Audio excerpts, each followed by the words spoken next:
Evet. Yine sabahın ayazı. Yine bir keklik avı macerası. Çaki. Hay. Çaki mutlu. Kargalar uçuyor.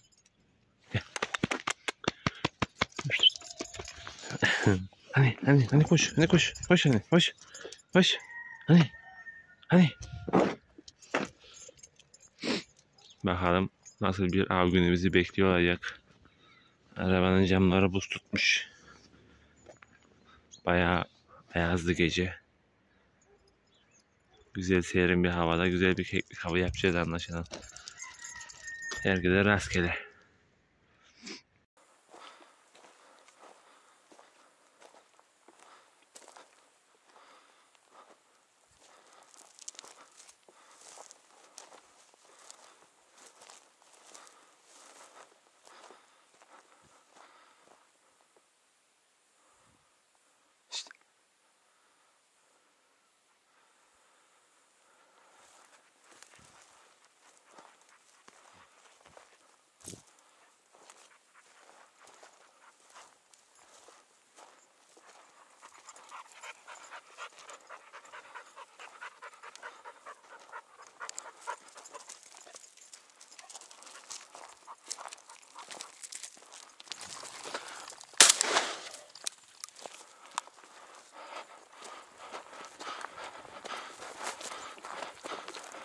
Aferin.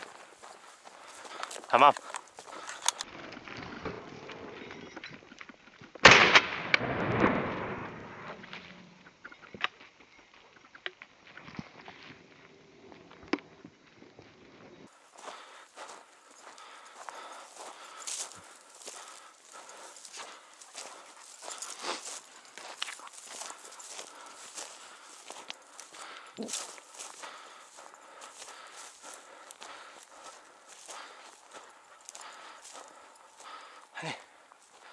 Hadi oğlum.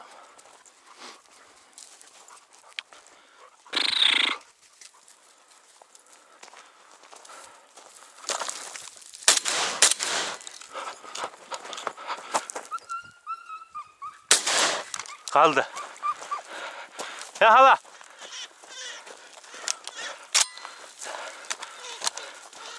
Tamam.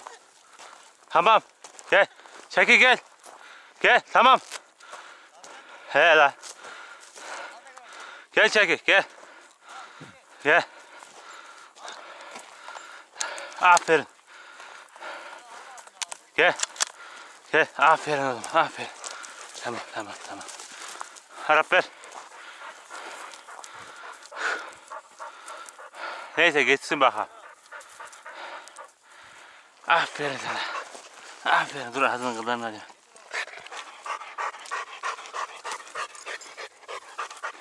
O it de sana verir mi hiç? He? Şu tam şeydeyim işte. Köşe başında. Lan ikincide de vurdum da. Üçüncüde ta şuraya geldi. Attım kaldı amına.